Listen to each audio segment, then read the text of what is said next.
ಇವತ್ತು ಕೇಂದ್ರ ಸರ್ಕಾರದ 2026-27ನೇ ಸಾಲಿನ ಬಜೆಟ್ ಮಂಡನೆ ಆಗಲಿದೆ. ಹಣಕಾಸು ಸಚಿವೆ ನಿರ್ಮಲಾ ಸೀತಾರಾಮನ್ ರಾಜ್ಯಕ್ಕೆ ಏನು ಉಡುಗೊರೆ ಕೊಡ್ತಾರೆ ಅನ್ನೋದನ್ನ ಕಾದು ನೋಡಬೇಕು. ಆದರೆ ಬಾಕಿ ಇರೋ ರಾಜ್ಯದ ಪಾಲಿನ ಹಣವನ್ನ ಮೊದಲು ಬಿಡುಗಡೆ ಮಾಡಬೇಕು ಅಂತ ಸರ್ಕಾರ ಒತ್ತಾಯಿಸಿದೆ.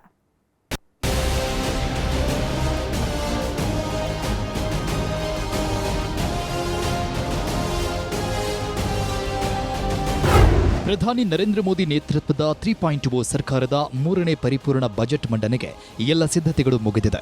ಬೆಳಗ್ಗೆ 11 ಗಂಟೆಗೆ ಕೇಂದ್ರ ಹಣಕಾಸು ಸಚಿವೆ ನಿರ್ಮಲಾ ಸೀತಾರಾಮನ್ 2026-27ನೇ ಸಾಲಿನ ಆಯವ್ಯಯವನ್ನ ಮಂಡಿಸಲಿದ್ದಾರೆ. ನಿರ್ಮಲಾ ಸೀತಾರಾಮನ್ ಹಣಕಾಸು ಸಚಿವರಾಗಿ ಮಂಡಿಸ್ತಾ ಇರೋ 9ನೇ ಬಜೆಟ್ ಮೇಲೆ ದೇಶದ ಜನರ ನಿರೀಕ್ಷೆ ಬೆಟ್ಟದಷ್ಟಿದೆ. 13 ಲಕ್ಷ ರೂಪಾಯಿವರೆಗೆ ಆದಾಯಕ್ಕೆ ತೆರಿಗೆ ಮುಕ್ತ ಮಾಡಿ ಅನ್ನೋ ಸಂಬಳದಾರರ ಬೇಡಿಕೆ ಈಡೇರಿಸುವ ಸಾಧ್ಯತೆ ಇದೆ. ಸ್ಟ್ಯಾಂಡರ್ಡ್ ಡಿಡಕ್ಷನ್ 1 ಲಕ್ಷ ರೂಪಾಯಿಗೆ ಹೆಚ್ಚಾಗಬಹುದು ಅನ್ನೋ ನಿರೀಕ್ಷೆ ಇದೆ. ಇನ್ನು 11 ಕೋಟಿ ರೈತರಿಗೆ ನೀಡುತ್ತಿರುವ ಪಿಎಂ ಕಿಸಾನ್ ಹಣವನ್ನ ಮತ್ತೆ 3,000ಕ್ಕೆ ಹೆಚ್ಚಳದ ನಿರೀಕ್ಷೆ ಇದೆ.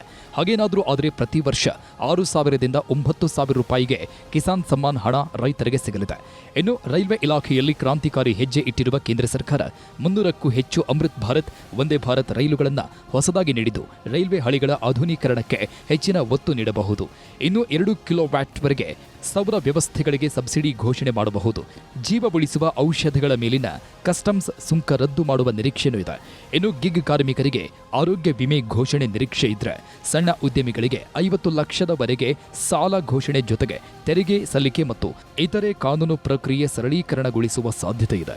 ಇನ್ನು ಕುತೂಹಲ ಹೆಚ್ಚಿಸಿರೋದು ಅಂದ್ರೆ ಜಿಎಸ್ಟಿ ವ್ಯಾಪ್ತಿಗೆ ಪೆಟ್ರೋಲ್ ಡೀಸೆಲ್ ತರ್ತಾರೆ ಅನ್ನೋದು. ಜೊತೆಗೆ ಆಕಾಶದೆತ್ತರಕ್ಕೆ ಹೋಗಿರುವ ಚಿನ್ನ ಬೆಳ್ಳಿ ದರ ಇಳಿಕೆ ಮಾಡಲು ಆಮದು ಸುಂಕ ಇಳಿಸ್ತಾರೆ ಅನ್ನೋ ನಿರೀಕ್ಷೆಯೂ ದಟ್ಟವಾಗಿದೆ. ಇದರ ಜೊತೆಗೆ 60 ವರ್ಷ ಮೇಲ್ಪಟ್ಟವರು ಇಡುವ ಠೇವಣಿ ಹಣದ ಮೇಲಿನ ಬಡ್ಡಿದರ ಹೆಚ್ಚಳ ಘೋಷಣೆ ಮಾಡುವ ನಿರೀಕ್ಷೆ ಇದೆ. ಇನ್ನು ಕೃಷಿಯಲ್ಲಿ ಕ್ರಾಂತಿ ಸೃಷ್ಟಿಸಲು ಎಐ ತಂತ್ರಜ್ಞಾನಗಳ ಘೋಷಣೆ ಮಾಡಿದ್ರೂ ಮಾಡಬಹುದು. ಕೇಂದ್ರ ಸರ್ಕಾರದ ಬಜೆಟ್ನಲ್ಲಿ ಯಾರ್ಯಾರಿಗೆ ಏನೇನು ಲಾಭ ಸಿಗುತ್ತೋ ಗೊತ್ತಿಲ್ಲ.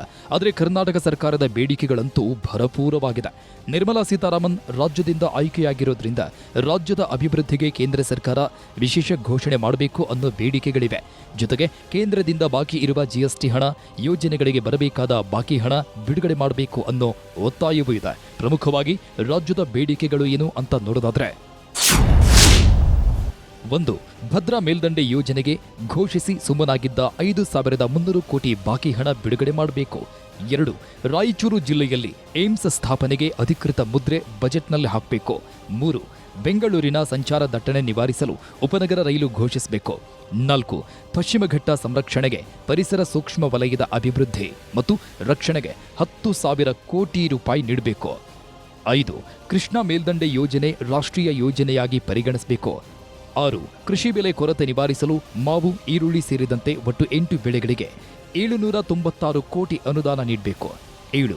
ಜಿಎಸ್ಟಿ ನಷ್ಟ ಆಗ್ತಿದ್ದು ರಾಜ್ಯಕ್ಕೆ ತೆರಿಗೆಯಲ್ಲಿ ನ್ಯಾಯಯುತ ಪಾಲು ನೀಡಬೇಕು. 8. ಕೃತಕ ಬುದ್ಧಿಮತ್ತೆ ಮತ್ತು ಸೆಮಿಕಂಡಕ್ಟರ್ ಕ್ಷೇತ್ರಗಳಿಗೆ ಉತ್ತೇಜನ ನೀಡಲು ಐಟಿಬಿಟಿ ಮತ್ತು ಎಐ ಹಬ್ ಮಾಡಬೇಕು. 9. ಸಾಮಾಜಿಕ ಭದ್ರತೆಯಡಿ ಆಶಾ ಮತ್ತು ಅಂಗನವಾಡಿ ಕಾರ್ಯಕರ್ತೆಯರ ವೇತನದಲ್ಲಿ ಕೇಂದ್ರದ ಪಾಲು ಹೆಚ್ಚಳ ಮಾಡಬೇಕು. 10.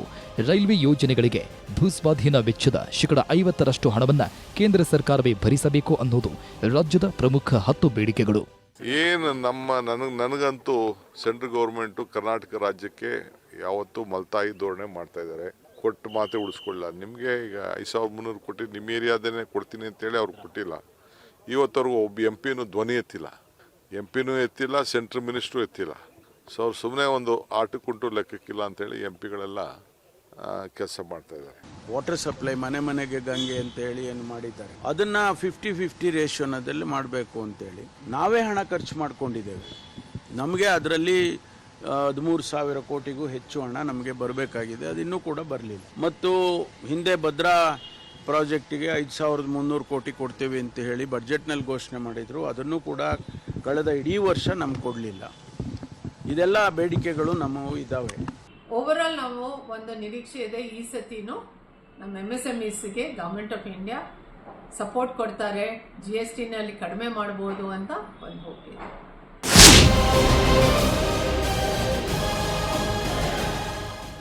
ರಾಜ್ಯದ ಬೇಡಿಕೆಗಳಿಗೆ ನಿರ್ಮಲಾ ಸೀತಾರಾಮನ್ ಬಜೆಟ್ನಲ್ಲಿ ಹೇಗೆ ಸ್ಪಂದಿಸುತ್ತಾರೆ ಅನ್ನೋ ಕುತೂಹಲವಿದೆ.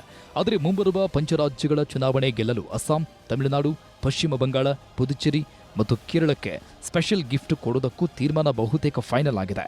ಇನ್ನು ನಿರ್ಮಲಾ ಸೀತಾರಾಮನ್ ಲೆಕ್ಕದ ಪುಸ್ತಕದಲ್ಲಿ ಯಾವ್ಯಾವ ವಸ್ತುಗಳ ಬೆಲೆ ಏರಿಕೆ ಮಾಡ್ತಾರೆ ಅನ್ನೋ ಆತಂಕನೂ ಇದೆ. ಈಗಾಗಲೇ ಸಿಗರೇಟು, ಪಾನ್ ಮಸಾಲ ಹಾಕೋರಿಗೆ ಶಾಕ್ ಕೊಟ್ಟಿರೋ ಕೇಂದ್ರ ಸರ್ಕಾರ %28 ಜಿಎಸ್ಟಿಯನ್ನ %40ಕ್ಕೆ ಏರಿಕೆ ಮಾಡಿದ್ದು ಬೆಲೆ ಏರಿಕೆ ಮಾಡಿದ್ದಾರೆ.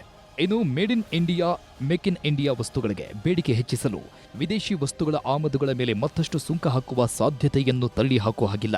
ಒಟ್ಟಾರೆ ನಿರ್ಮಲಾ ಮೇಡಂ ಯಾರಿಗೆ ಸಿಹಿ ಯಾರಿಗೆ ಕಹಿ ಕೊಡ್ತಾರೆ ಅನ್ನೋದೇ ಈಗಿರುವ ಕುತೂಹಲ.